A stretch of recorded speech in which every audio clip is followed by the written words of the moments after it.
Okay. All right. So, Dad, as far as where did you grow up? Okay, where did I grow up at? Yeah. Well, where Mom's house is. Oh, in Dover. Yeah. Yep. That's where they built that house in 1955. So that's where I lived until I went into the Army. That's actually one of the things I wanted to ask about. I still have your jacket shirt. So, when did you go into the Army, and how long were you in there? Well, excuse me. I went in, I guess, in June of '75, but then I got out like in September of '75. Okay. So I went into the Army because Steve went in, and when I learned that he had left, then I didn't have a desire to stay in anymore, so I ended up leaving after about 4 months. It was obviously a long time ago, but do you remember anything about it that you liked or didn't like? Well, I mean, it's quite a experience, to go from being just a kid to going into the regimentation of military service. It's quite an adjustment to be made. I mean, it's a good experience, but it's quite a culture shock to go through that. Yeah. But it's again, it's a good experience for most people. It's a good time to be tested, I guess we could say. Hey, Tyler, why don't you get out of the room with your mom for a little bit? Now, I was curious, like, as far as what kind of stuff did you do as like a kid, as far as playing, or even like stuff like with like toys or friends or stuff like that, like back then? Well, so I had 5 siblings, as you know, and that's the 5 youngest ones of us. We just played together all the time. Now, my oldest sister, who I guess you've met at some point, Elaine, lives out in Oregon. Okay. Well, anyway, I don't have recollections of her really being involved in the playing because she was the oldest, and she just didn't seem to be interested. But us other 5, my memories are that we played together pretty much all the time, and I had a good time. And as a young person, probably our favorite toys were the Buddy L type trucks, Buddy L and Mike Structo, and there's another brand I can't remember. But anyway, that was probably our favorites, and playing with the little plastic soldier figures, cowboy and Indian figures, the ones that are like 2 inches tall.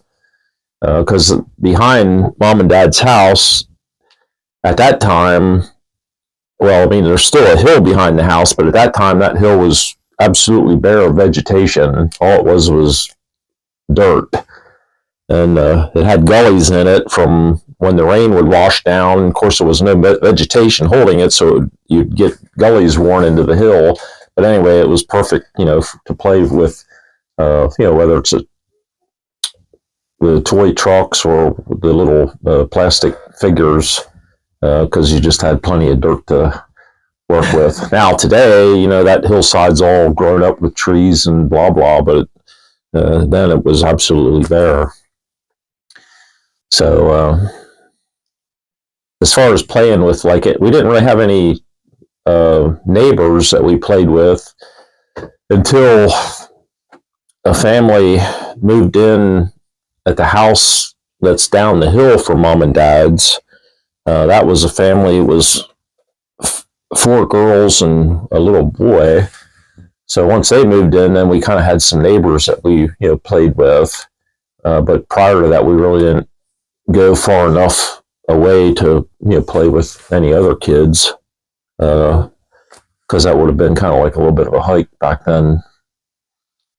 And as far as, do you have any, like, I don't know, as early as you can think of, any like favorite like childhood memories of anything that you did around the house, or your favorite thing? It might have been, the soldiers that you played with. Is there anything that you can think of that really kind of jumps out as far as favorite things that you did? Yeah, that was about it. I mean, it was those those two, between the toy trucks and the little figures. That's really what we had in the way of toys. We really didn't have a lot of stuff at that time. I mean, what few toys that we had, we took care of because we just didn't have very many toys. Right. So they lasted for, really lasted forever. It wasn't until, we had graduated from school that the toys ended up being kind of like donated to Goodwill or whatever happened to them. But we just, we didn't have very many, and we had to take care of what we did have. But we didn't have like a huge toy box where you had different stuff to play with every day. You only had a small certain toys, and that was all there was, and that's what you played with every day. Yeah. So, the world's a lot different now. Yeah. As far as, were there ever any like family trips or family vacations that you can think of that? Yeah, the only time I can only recall ever going on 2 trips, because again, Mom and Dad had 6 kids. Dad worked as a brake mechanic on heavy duty trucks.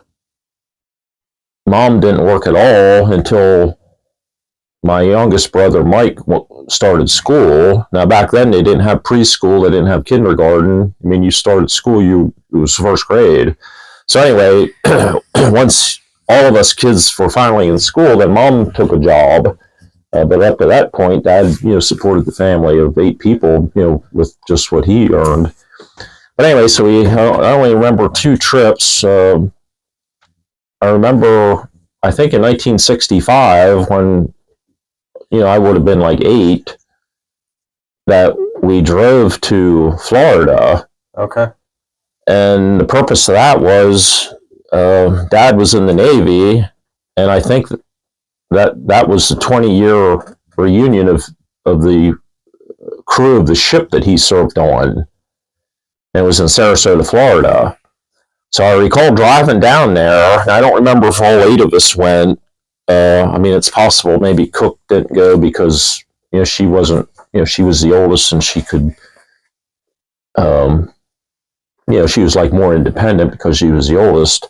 So I don't know if she went, but anyway, we drove to Sarasota, and the only thing I really remember about that trip is staying in a motel for one night. I don't recall anything else, that we did on that trip except on the way home.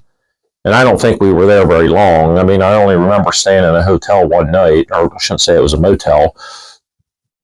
And anyway, I don't recall that we went to the beach or, did anything like that. So I don't know if Dad actually went to his ship's reunion.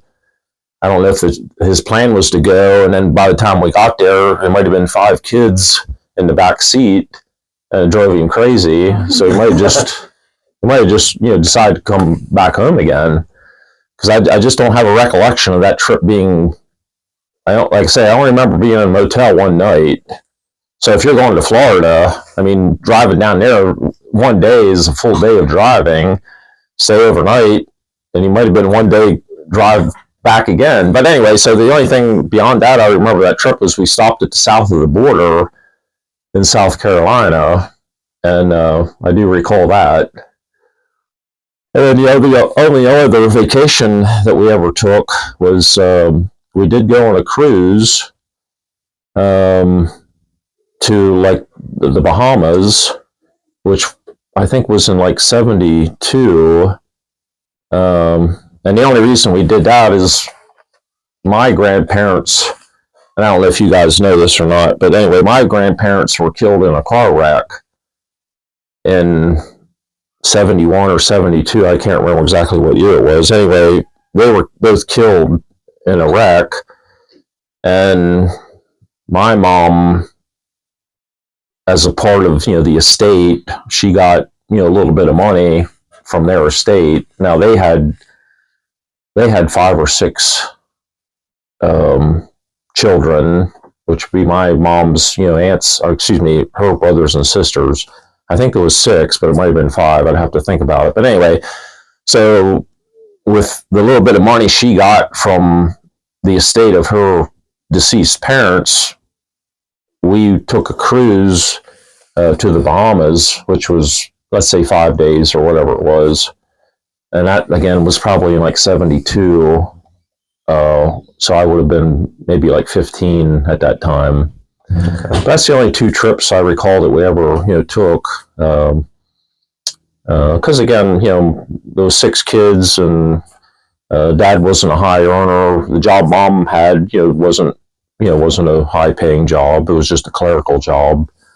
So there really wasn't any money to, take trips and do anything of any extravagance. How old were you what was your first job? Well, so after 10th grade, so I would have been 16, I got a job at the Shiny Bright plant in Amicksville. So Shiny Bright was, and of course they're long gone, but they made Christmas tree ornaments. So I got a job at that plant in the summer, making Christmas tree balls or ornaments, whatever you want to call them. So that's what I did that summer, and I worked full time. And the starting wage for that job was $1.60 an hour. And then when it was a union job, so after you were there for like 30 days, you had to join the union, and then your pay went up at 5 cents. It went up to $1.65 once you were in the union. So that's what I did the summer after 10th grade. So Shiny Bright plant. Yeah, Shiny Bright plant. Yeah, in Amicksville. Amicksville, okay. Yeah.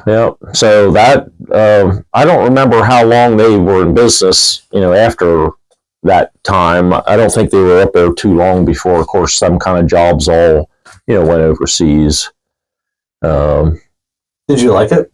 Yeah, it was a good experience because it taught you, again, it was an assembly line type thing. And when the bell or whistle rang at 7 a.m., you had to be at your workstation. And when the bell rang at 12:30, or after your lunch breaks, you had to be at your workstation, because at that time, that line starts moving and you better be doing your job. So that was a good experience because it taught you discipline. And if you weren't at your station, you might have gotten one warning, and maybe not even one warning. If you weren't there, don't bother coming back in. You didn't have a job anymore. So it was a good experience. And again, it taught you discipline. That if somebody's paying you to do a job, you're expected to do the job and not be hanging around in the break room or outside smoking or whatever people like to do. Right. So that was a good experience. Again, it taught you, as a young person, you don't know what the world of work is. So that was a good start, because again, it wasn't a place where screwing off and not doing your job was going to be tolerated. You were there; they were paying you to show up and do a job, and but you had to do it or you'd be out the door. How long did you work there? Well, I just would have been there the summer after 10th grade. So it was like a 3-month job. Okay. So, but again, a good experience, and I made enough money from that I could buy a car. What was that car? Well, the first car I had, again, this would have been in 1973. I bought a '69 Ford Galaxy. Okay. A cheap 2-door post and like it was a stripped car, but it was only 4 years old, believe it or not. But I bought that car for like $450. So, but I had to borrow the money. I noticed I didn't have all the money to buy it because, of course, it's $1.60 an hour. It takes a long time to get any money. But I remember Dad, once I got the job up at Shiny Bright, Dad, I remember him taking me there a couple times. Now he worked pretty much at the intersection of Route 30 and Route 83. So if you know where Cheddar's is at, yeah, he worked like a stone's throw from Cheddar's. That's where the plant, or the shop was that he worked. Okay. And of course, Amicksville's up the road on George Street, maybe 5 miles, whatever. So it's not that far. But after him taking me to this new job a couple times, it was like, well, you're gonna have to get a job, or not a job. You're gonna have to get a car because it's like he didn't really want to haul me up to this job and pick me up. So anyway, of course, at that time I didn't really have any money because I just started this job. So what happened is I ended up finding this car, which, like I said, at that time was only a 4-year-old car. But again, it was like $450. Of course, I didn't have the money, so I had to borrow, I think, like 400 of it from Dad's boss, and then, of course, then I repaid him, over the summer with the earnings that I got from that job. Anyway, so I had that car then, until I graduated from high school, and then when I went into the Army, then I told Mom and Dad go ahead and sell it because I didn't foresee that I was, going to need it. Of course, at that time, I didn't know I was going to get out after only like 4 months. So when I got out of the Army, then of course I had to go shopping for another car then. Why did Steve want to leave the Army? Well, I think Steve left. Well, what happened is we both enlisted like in February of our senior year. And I think shortly thereafter, Steve began his involvement with Doris. Okay. So, of course, he signed up and committed to go into the service, which I think we left in June for Fort Dix. Now, he left a little bit before me. I think he was in for a week or 10 days or something like that before I had to present. But anyway, I think what happens, he got involved with Doris, and then when it was time for him to go and start this 3-year enlistment, he was like, well, he didn't want to Changed. Yeah, he didn't want to leave this relationship that he had. So anyway, he was in, again, for, let's say, I'm not sure how long he was actually in, but let's say it was 2 months or whatever. And after I found out that he had left the service, because we were both at Fort Dix, but we never saw each other because, that's just how it is. He was in one basic training company and I was in another one, and, the two don't mix. It's very segregated setup.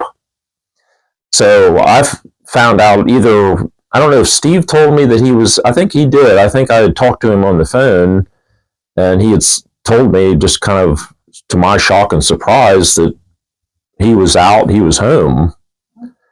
So when I learned that, then, I decided, well, I have to get out too, because at that time we were, very, very close. I mean, we were, like really 2 peas in a pod at that time. So I joined the Army because he went in, and, when he got out, then I felt, well, I got to get out. I can't stay here because, that's, Steve isn't in the Army anymore, so I'm not going to stay. So anyway, so I ended up being in for about 4 months, and then I was, separated and moved on to the next chapter. Well, as far as what did you get into after the Army? Like what other job or the car that you ended up getting? Well, after I got out of the Army, of course, my car was sold on. And again, at that time, jobs were very hard to come by at that time. So if you were lucky enough to get a job, you hung on to it for dear life. It ain't like today.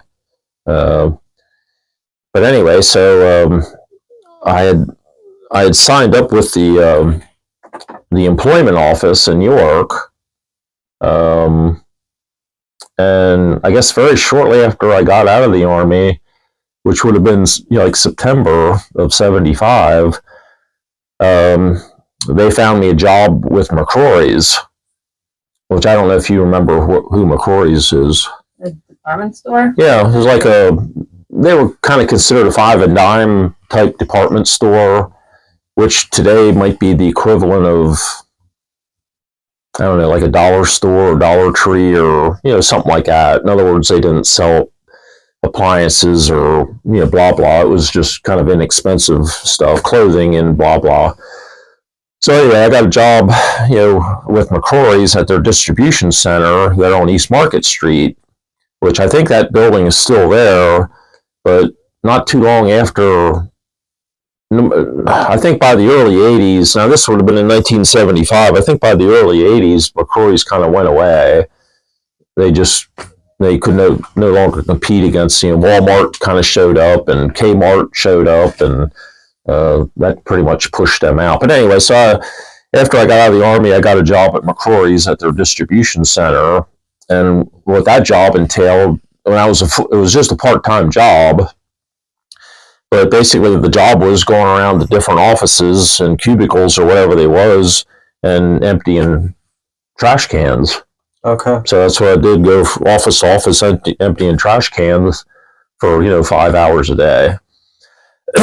And I don't remember how long I was there. It might have been 2 or 3 months. It wasn't very long. And then the employment office called me up and said, hey, we have a job up in York Haven, working at a tire plant.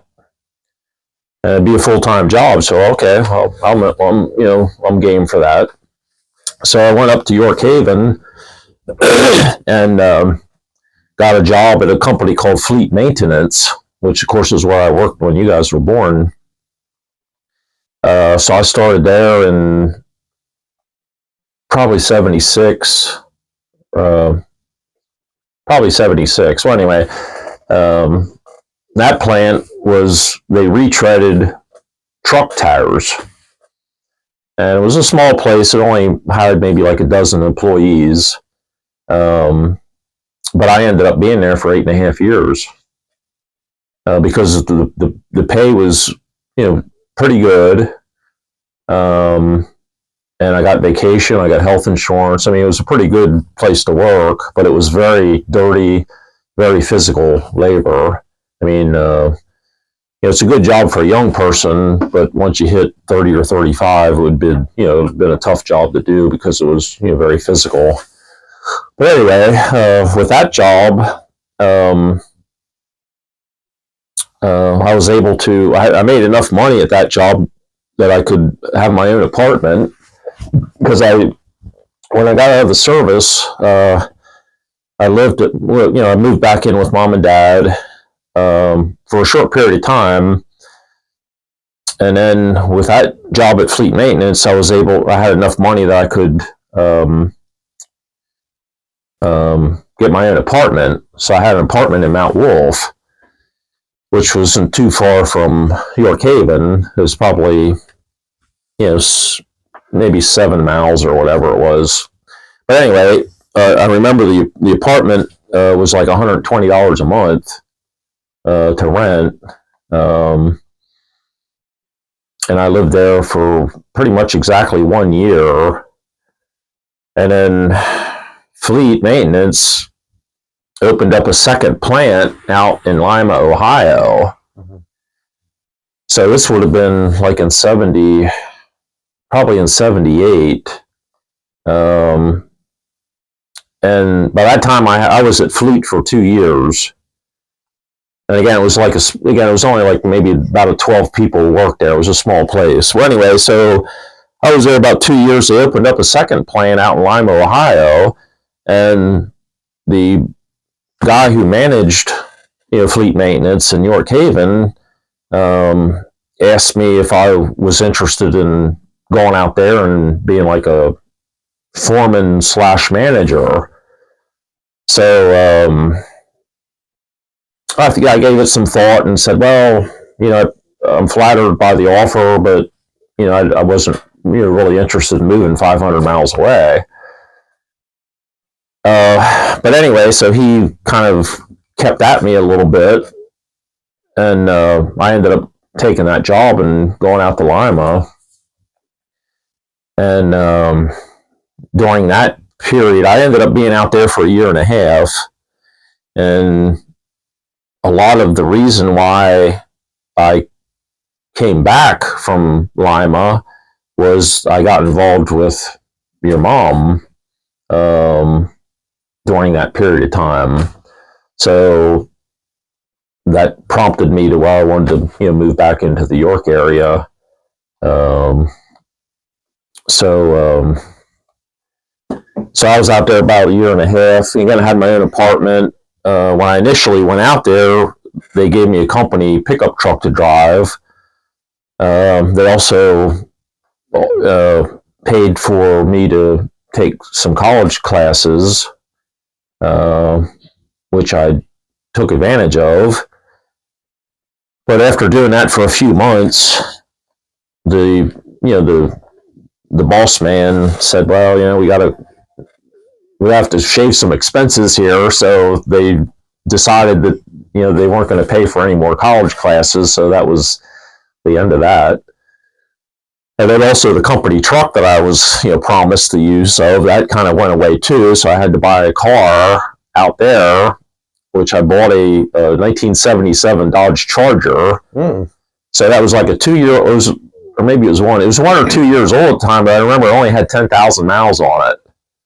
So anyway, so now I have a Dodge Charger out there in Lima.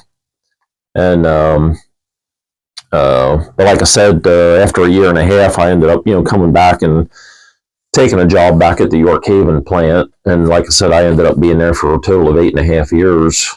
And I was actually there until the place closed. Okay. So you were born in January of '84, and the plant closed at the very end of that year. Oh. So that's when, Steve and I, we had been playing with Mustang parts business since '79. Okay. And sometime in '84, Steve was working at York. I can't think of the name of the plant he worked at. Do you want to sit down? York. Was it a telephone? No, it was the York. It was. I think they made boxes. No, not container. York. Yeah, York Container. That's it. Yeah, he worked there.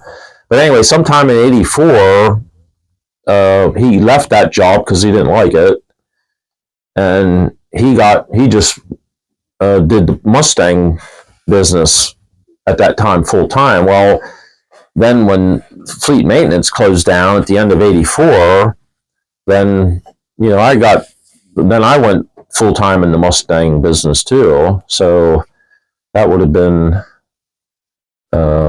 when you would have been about a year old. So when I left fleet maintenance and became self-employed. Is that what you mean by getting involved with the Mustang business? Like, was he just kind of self-employ himself a little bit, and then you got involved and kind of did a... Yeah, well, again, we started that business in '79 just as a sideline business, buying and selling Mustang parts. Okay. But again, sometime in '84, Steve, I guess, had the shits of working for York Container, so he quit that job and just worked in the Mustang parts business. And then when fleet maintenance closed down at the end of '84, then I could either go into the Mustang business or go out and find another job of some kind. And obviously, I stayed with the Mustang business. So I was gonna gonna ask about how you got involved in that. Yeah. Well, it's kind of I don't know exactly how we did it. I mean, I just know in '79 we started buying and selling Mustang parts, and in the spring of '81 we set up at the Carlisle flea market for the first time.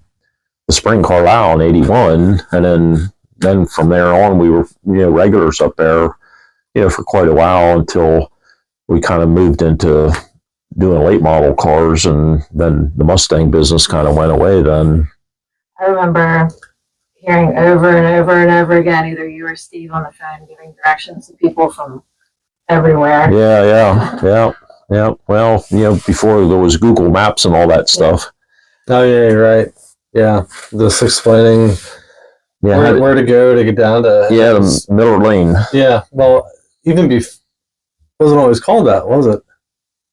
I think it was RD2 box 227A or something like that. Yeah, that was our address, but later on it actually became an address. Yeah. Because I was actually going through some stuff today looking for something with Sindels, and there's a letter that I think either Jess, you gave me, or it was from Mom, of a letter I sent to Nanny, and it had our original address. That's why I had the 227A. I think it was RD2 box 227A. Yeah. And then later became, what was it? 99 Miller Lane. 99. Yeah. Very end. Yeah. So that's kind of how we kind of got into that. Just got our feet wet in it, and then just kind of got enough knowledge to make it into a full-time business. I guess my only thing I'd be curious of is like, what did it kind of start with, Steve, or were you both just naturally interested in Mustangs and cars? Well, I think what happened, Dad, we kind of got interested in cars because Dad was kind of a car person. But having said that, of course, he worked on heavy duty trucks, but he worked I think he worked on his own cars, and Mom and Dad, I should say, usually had like two cars at a time. Of course, they had, once they both worked, of course, they both needed to have a car. But Dad did his own work on cars because, not necessarily because he wanted to, but because he had to. He couldn't afford to have somebody else, work on your car. So, he basically maintained his own two cars, and for at least a while, he actually had three cars. Well, the one car that he had that probably kind of sparked things is he had a 60 T-Bird, and when Steve and I got to basically like age 18 or so, we each went out and bought a 60 T-Bird. Okay. And when I went to Ohio in 1978, I drove out there in a 60 T-Bird. Is that a two-seater? Yeah. Well, no, the 60 is a four-seater. Okay. It's a two-door car, but it has four seats. And anyway, when I went to Ohio, they promised me a company truck, but I had a 60 T-Bird. That was kind of like my hobby car. I never really drove it, in the York area. It was a pretty nice car. I remember I had the car painted, but I can't remember, too much beyond that. But it was a pretty nice car. Well, anyway, I drove it out to Ohio because on the where the tire plant was that I was going to be working at, there was a garage building there that basically wasn't being used. So, well, I'll go ahead and store the T-Bird in there, because of course where I got an apartment at, there was no garage. It was just like a one-bedroom apartment in a complex of apartments. So anyway, they had this basically an empty garage building there. So, well, I'll bring my T-Bird out here and store it in there and, put around in it from time to time. Well, I did put it out there, but I don't really remember particularly driving it because I had a company truck to drive. So, the T-Bird just kind of sat there in storage. And of course, when I left out there after a year and a half, then of course I drove the car back to York then. So, but anyway, so Dad had a 60 T-Bird when it would have really just been a used car. But again, that kind of prompted both Steve and I to end up buying 60 T-Birds. Now, I'm trying to think, Steve had, I ended up having a couple of those cars. I know I bought a convertible, but that car was a project car that, I never drove and never really did anything with it. I ended up selling it on. But Steve had trying to think, he had, I ended up also buying a 62 T-Bird that I remember driving that around some. So that must, I don't know that it was really my regular car, but it might have been like a second car. And Steve had, I can't remember, I think he had ended up buying like a 66 T-Bird and had that for, at least a short period of time. So anyway, because of Dad having a T-Bird, the two of us ended up getting involved in T-Birds, and then we kind of morphed, because the T-Birds weren't, they're cool cars and blah, blah, but they aren't, there wasn't really a big following for them. It's not like a Mustang. Right. The Mustang was like, that was where the action was at. So we ended up kind of getting into Mustangs and then finding out, well, you can, if you were going to try to buy and sell T-Bird parts, you'd have a hard time doing it because there just isn't that many people interested. But Mustangs was like, the sky's the limit. There's all kinds of people interested in Mustangs. And so that's how probably we morphed into Mustangs. It wasn't because we were personally big Mustang fans. It was because that was a car that there was enough people that you could buy and sell stuff and, kind of make a go of it. Okay. So, how did you end up getting well, because Steve had an orange Mustang, correct? Yeah, the 70 Mach 1, yeah. So at what point did you both get those? Well, Steve's car, that orange Mach 1, he bought that from a girl who lives, of course, Mom and Dad live on Mountain Road, and there was a girl maybe like a half a mile from Mom and Dad's. I guess it was her parents or somebody had that 70 Mach 1, and he ended up buying it from them. And then, of course, he had it for a long time. But anyway, they may have been the original owners, but he ended up buying it. It must have been sometime around maybe 78. Okay. Maybe, just a couple years out of high school, he bought that car, and then, of course, he had it, till he passed. And then the one that I have and hung on to, that the red 70, that I bought, I think in like I bought that like 79 or 80.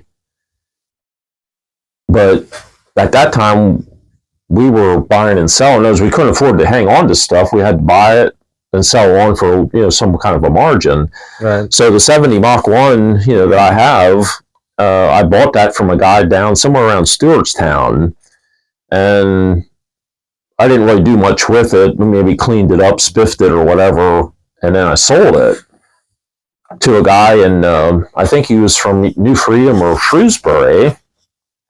And then he ended up having the engine rebuilt and having the car repainted. And then I saw the car advertised in either the newspaper or the cars. The dealers? No, the auto locator. Oh, okay. That was the big deal back then. Well, anyway, so I saw this car advertised, and I don't know if when I talked to the guy on the phone or exactly what prompted me, it's like, well, or maybe he recognized me or something, but here it was a car that I had sold this fella. But he had rebuilt the engine and had the car painted, and I ended up buying it back from him, and of course I still have that car to this day. but that was, knows I had it, sold it pretty quickly for, whatever the, profit margin I had, a few $100 or whatever it could have been. And then ended up buying it back from him just by seeing it on a classified ad. Okay. So I was kind of, what's the chance of that happening? Kind of remote, huh? It is. How about? Were there any times like with either during your years and like with working on cars or it's like the business? Any times that were like some of the best times, and also any times that were harder, as far as anything that stands out, so to speak. No, I mean, when we got started as parts, I mean, I remember, like I said, we went to Carlisle for the first time in spring of '81. Now, Carlisle started their swap meets in 1974, so we weren't too far beyond, when that thing got underway. But anyway, I remember going there. We went to some other swap meets as vendors. They used to have a swap meet at the York Fairgrounds that lasted for a number of years. I don't remember what it was called anymore, but I remember going there and setting up and selling.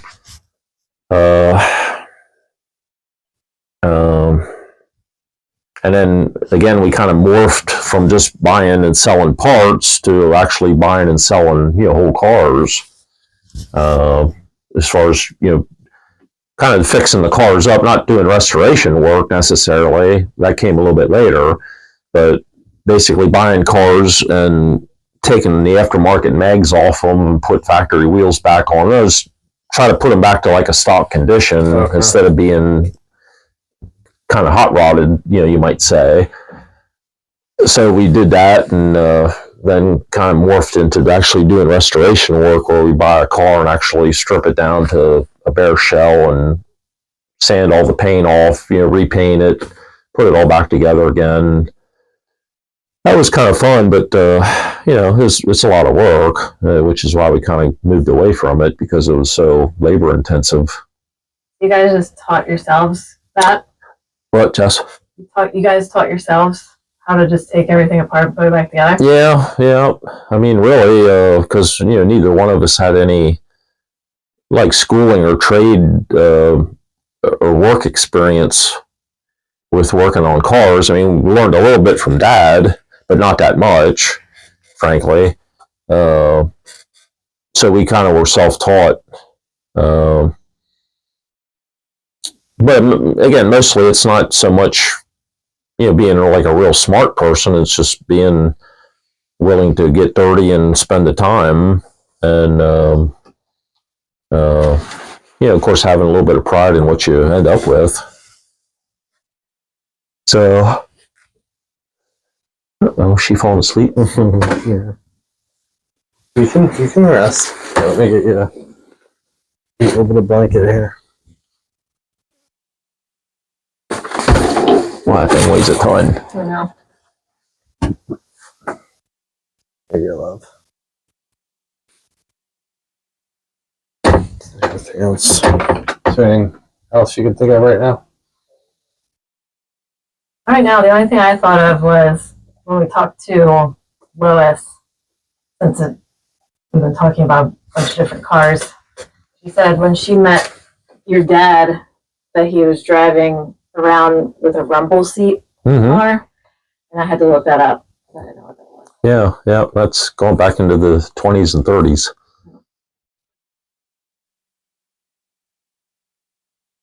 And she said, did you watch when we interviewed Lois? No, I never did see that.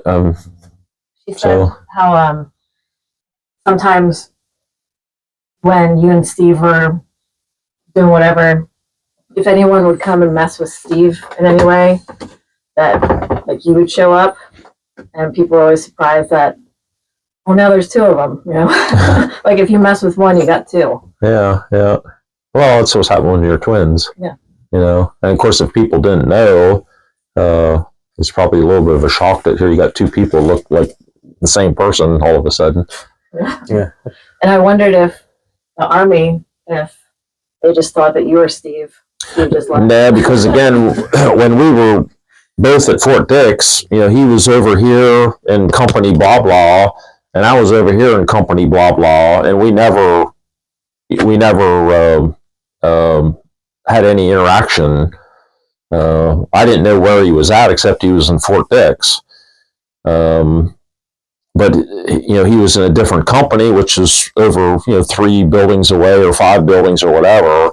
But when you're in basic training, you literally don't take a step anywhere without the drill sergeant's permission. So you didn't somehow wander off, someplace. And of course, this is so far before cell phones that you just had no way of communicating with anybody. So I knew he was over there, but I had no idea where. Because of course, Fort Dix is a huge facility too. I mean, it's I don't know how many square miles it is.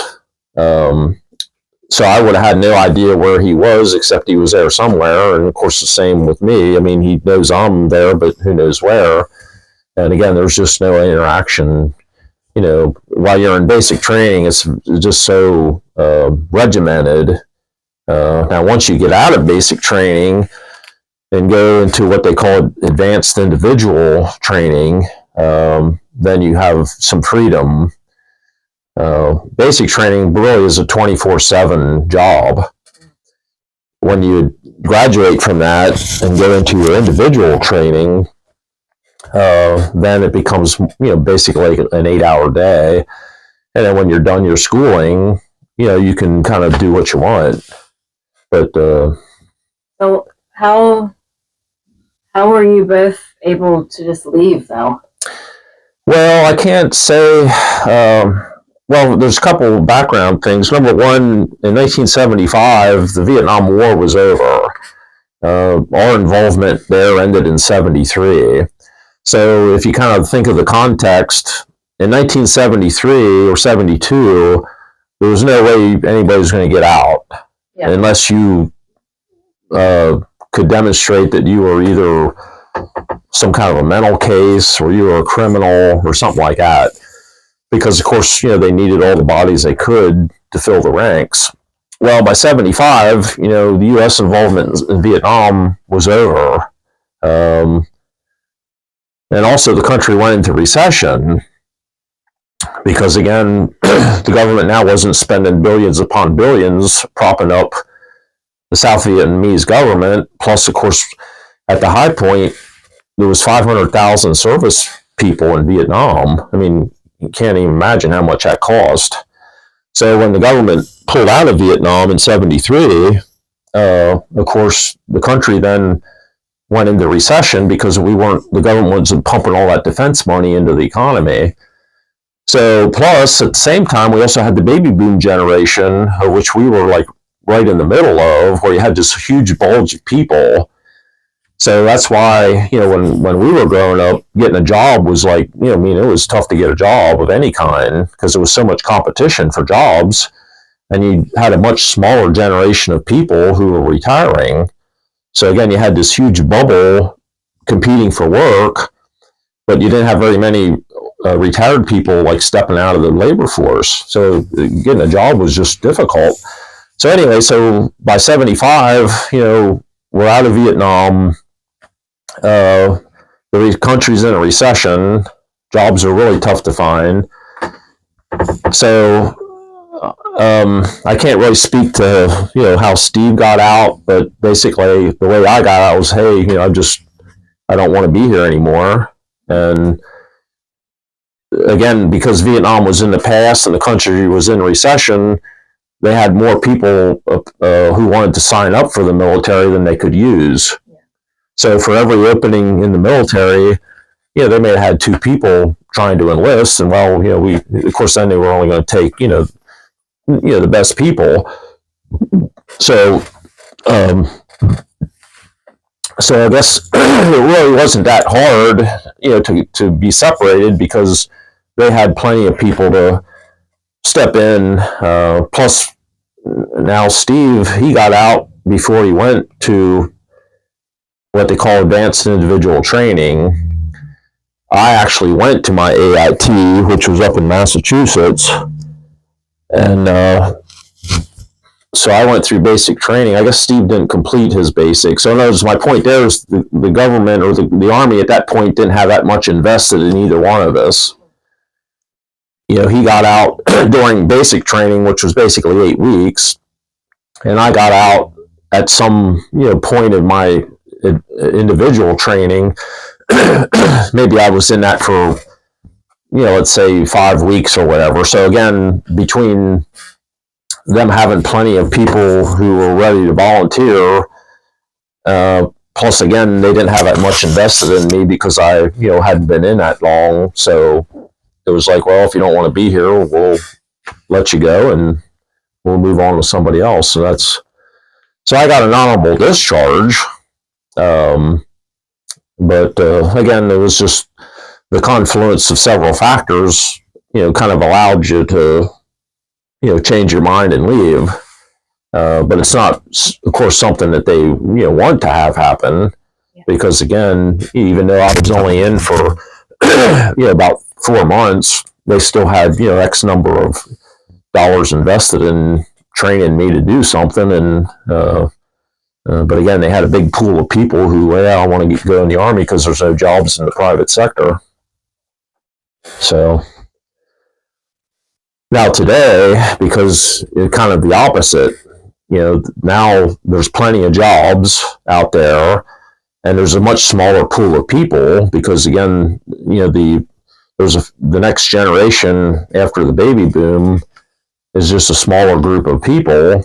So today I would think it'd be a lot harder to get out because, now they're kind of scrounging for recruits in the military because there's so many opportunities in the private sector for people.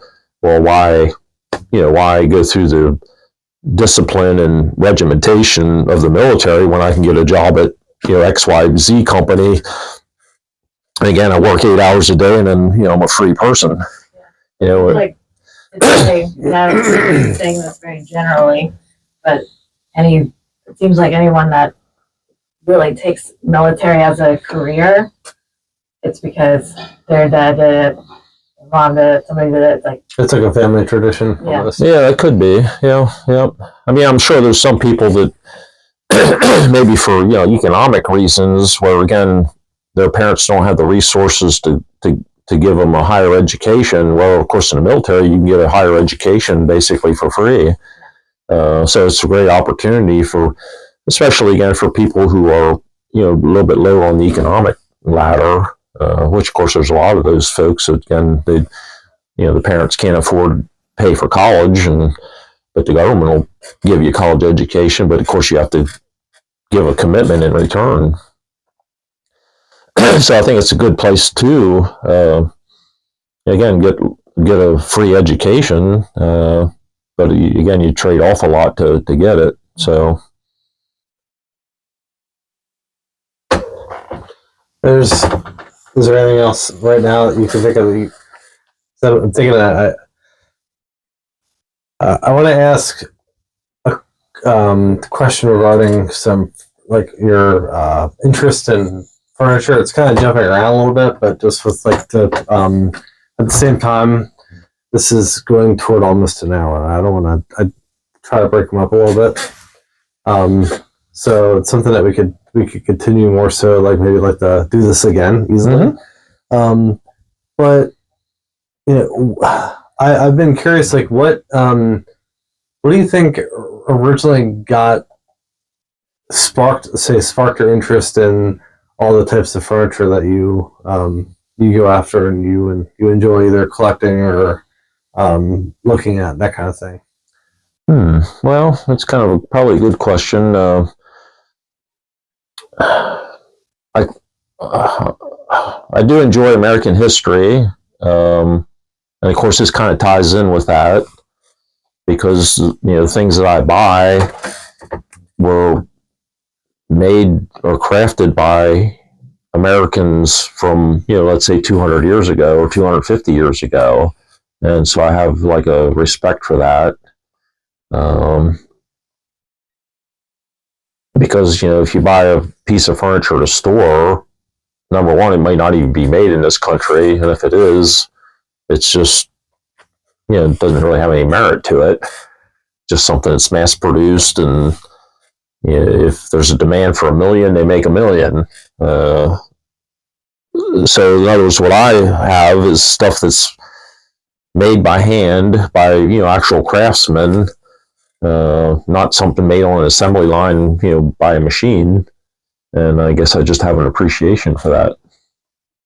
Oh, it's just really fascinated me with, that I really respected it and just been interested in it ever since, like, just with like walking through your house, and there's even the pieces that you've given to me, like the high wood that's downstairs, just really anyway. Well, I mean, 80% of furniture I have either came from you or Steve or Nanny's. Yeah. I have one like kind of shitty New York couch. But well, I mean, upholstered furniture, it's no harm in having modern upholstered furniture because, of course, you're going to use that and wear it out. Yeah.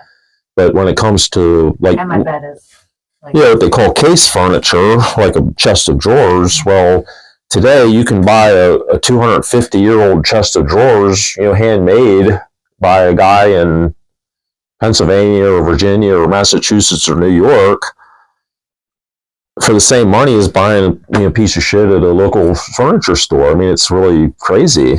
So, I got to think you're better off buying a 250-year-old piece of furniture for $300 versus paying maybe $600 for something that you're taking out of a box and screwing it together.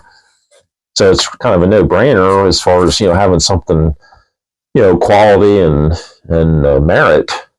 But I mean, I realize, most people don't know that, or they don't understand it.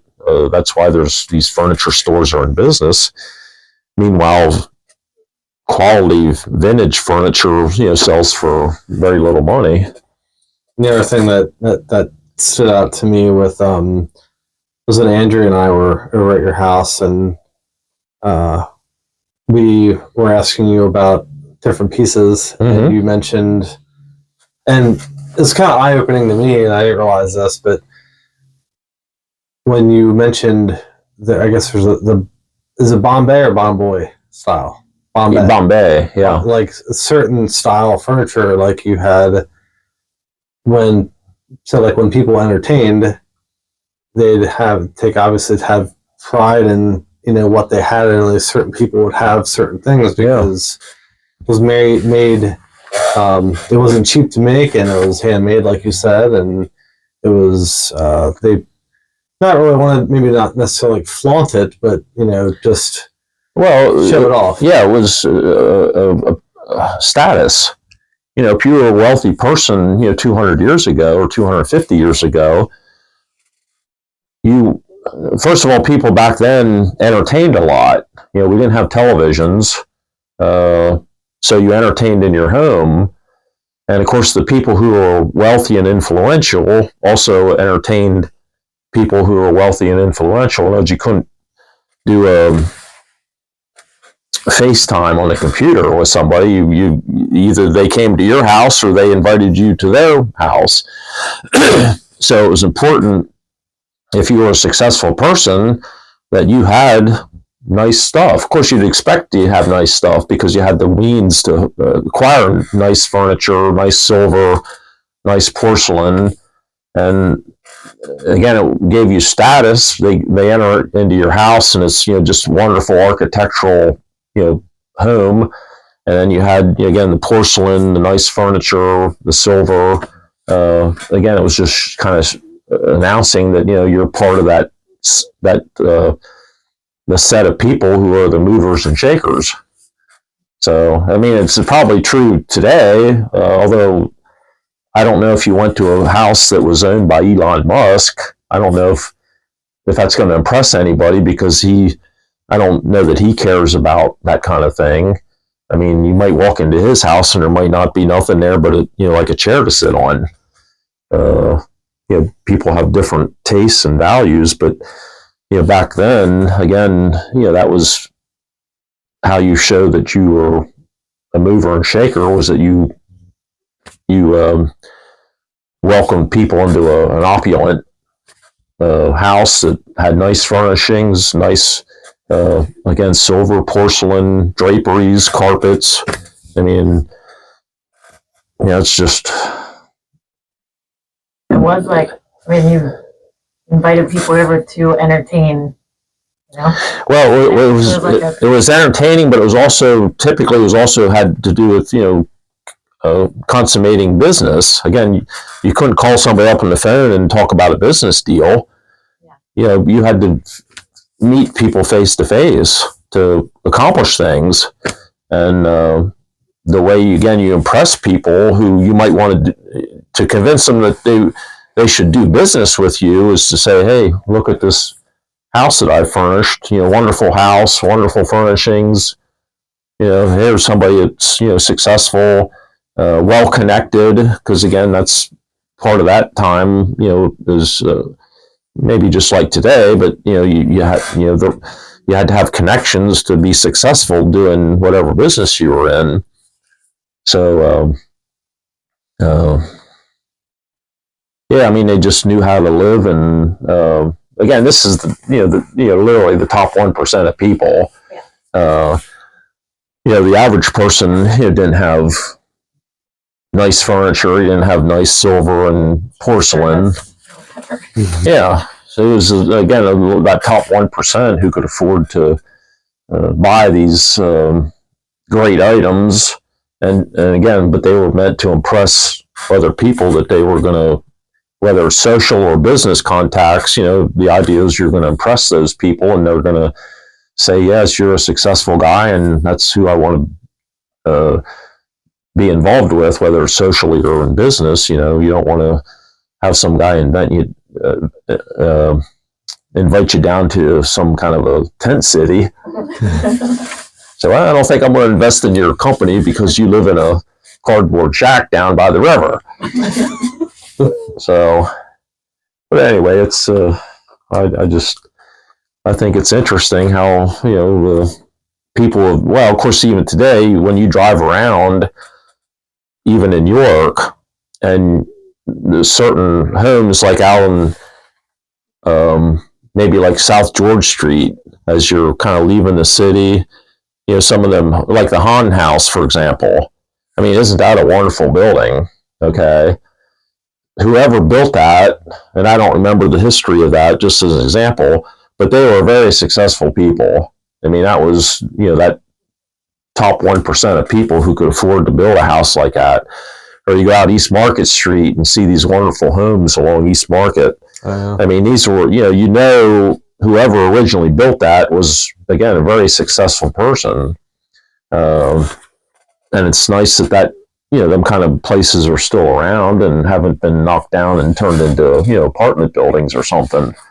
I mean, many have been knocked down over, the last 200 years, but it's nice there's a few, so there's some nice places. I mean, regardless of where you go, you can go into neighborhoods where, the homes were just wonderful homes. And again, it was people who were successful were able to, commission them to be built. So I don't know. I just think it's interesting, and some things, have more merit than others do, and of course, again, some things will stand the test of time, and other things will just be swept away and forgotten. The furniture you buy at IKEA, nobody's going to be collecting that in 100 years. But hopefully the chest that was made by somebody in Massachusetts in 1775, hopefully that will always be something that people will appreciate. For its craftsmanship, for its style. Fashions come and go, but things that are have artistic merit, hopefully they'll always be desirable and sought after or appreciated. Next, until I've seen some of the pieces that you had, I didn't realize that there were very different styles. The block front was another one, right? Another style. Yeah. Block front Bomb Boy, which I know Andrea really likes. And yeah, I didn't. Once you hear the name and you're looking at, say this set as opposed to this set, and you can see a clear difference. It's like, oh wow, and then just realizing that, all right, well, that was actually handmade by someone. It's not, through some kind of automated machine.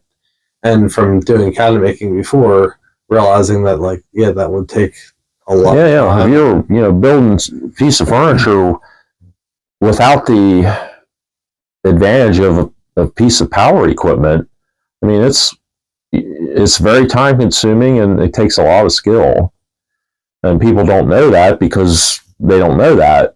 I mean, machinery has made everything really fast and easy.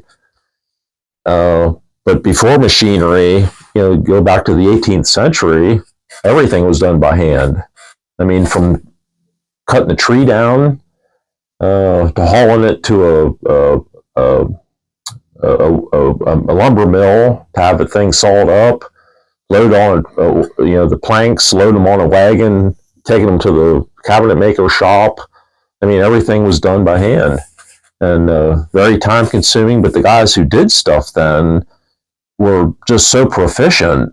I mean, it's unbelievable if you look at read some books about how long it took a skilled guy to make a chest of drawers. It might take him like 3 days or whatever, And you think, well, how did God do that in 3 days without having a machinery helping him? But again, they were so skilled that they could do that. Just again, people that had skills and abilities that I won't say there's nobody alive who can do it, but there's very few people who can do what these guys did, 250 years ago before, before machinery made everything, pretty simple. So, and even like silver, silver was crafted by hand. It wasn't until around 1820 that, machinery started to come into play and make production of items of silver, much, much faster and more efficient.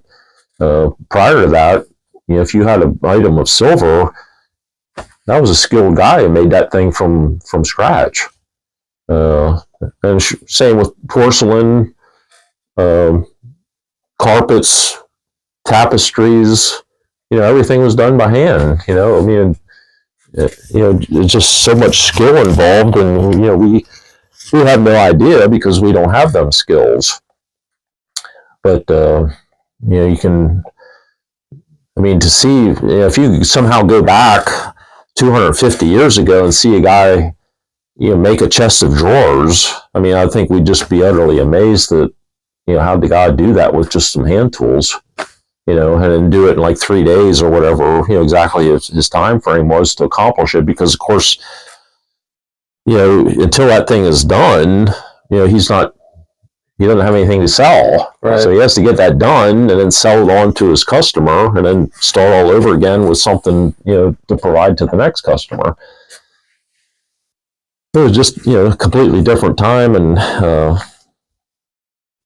if you can appreciate, again, the amount of skill people must have had then to be able to turn out, just beautiful stuff. It wasn't crap. It was, great stuff. Now, having said that, of course, the average person didn't have high-end furniture. He just had, you also have country furniture, which was just made by the guy, down the road. He just was slapping together, some wood, because that's all you could afford. If you needed a chest of drawer for $2, that's what you got. You got a $2 chest of drawers, but it was functional. It would do the job for you, but you're not going to, it's not going to impress anybody when they see it. Whereas a high-end chest of drawers, back in them days might have cost, let's say, $45. Well, that's a lot of money, but then you got basically a work of art, and you'd be proud to have it for, generation after generation. Yeah. So anyway, I just find it interesting, but Quite fascinating. It is. I mean, really, if you think about it like that, we're lucky any of us are even here. All those people are pouring molten stuff and carving things by hand. We're lucky they didn't kill themselves. And well, I guess many of them, of course, in the course of pursuing their trade, how many guys did end up losing fingers, eyes, and hands? it's dangerous. Yeah, yep. So, yeah, we have a lot to be thankful for that people were. Just out in the dark with a oil lamp Yeah, to finish this dresser. yeah, right. Or even just by working by candlelight. Yeah. Yep. So again, there are people who just did amazing things, and of course, all you have to do is go to now. Jess, you've been to Winterthur, I should say.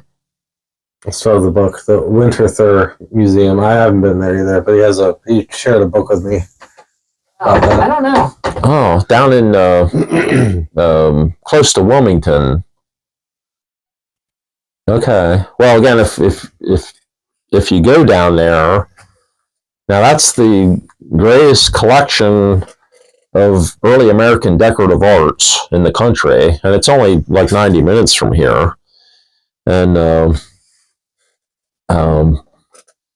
you'll see just again the greatest pieces of American furniture that were made. They go from like we'll call it 1700 to like 1820ish. That like 120-year period. And then you can see how the style of furniture changed. It didn't stay the same. Every 20, 30 years, the styles would change. And all of them in my apartment, actually. yeah. Steve gave me an awesome table and chairs, like mid-century modern. Mm-hmm. I have Nanny's bed that I think was her mom's. I have couches and cowboys and stuff that you gave me. Mm-hmm. Yeah, I pretty much live in my own museum. Yeah. Well, if you make it down there, again, you'll see the best of the best, and it's really a treat because again, it's not that far from here. It isn't like we live in Kansas and you got to travel 20 hours to see something great. We're only like an hour and a half from there. I'd like to go down there, but the three of us or Andrew, Yeah, I'm down. we could kind of all go because this would be a good. I've talked about it before, and I haven't gone there. I'd want to go with that. But. Yeah. Yep. I mean, this would be a good time because you're not in the tourist season. Well, like any kind of attraction, the summertime everything's packed because everybody's off school and the weather's nice. But now would be the only problem with going to Winterthur now is they're decorated for Christmas. So a lot of people go just to enjoy the Christmas decoration. But once we get after that period, then it would be a lot fewer people. So to go in like January, February, weather permitting, would be a great time to go. But you just see the best of American craftsmanship and just beautiful furniture, porcelain, silver. Again,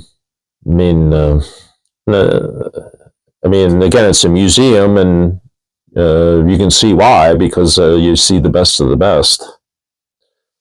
So, but if you'd like to go, we could make a plan to do that maybe in like I said in January.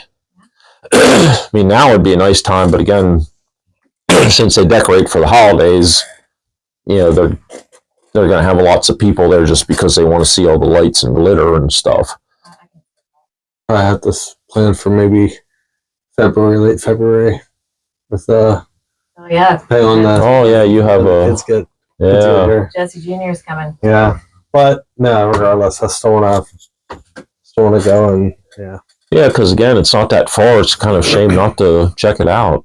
We live in an area that I think people won't take advantage of enough, really, because we're 4 hours from the beach, New York City. Pittsburgh's a little far We can be in Philly. We can be in Baltimore. Be Gettysburg. in DC. Yeah. Yeah. There's a lot within like a day trip. Yeah. So, yeah, you're right. And of course, you got Washington with tons of museums down there. And again, this is again after Christmas. That is a good time to go down there. Again, when the tourist season's not on. But yeah, there's tons to look at in this area versus if you lived in Kansas. Well, what's there to look at in Kansas besides cornfields?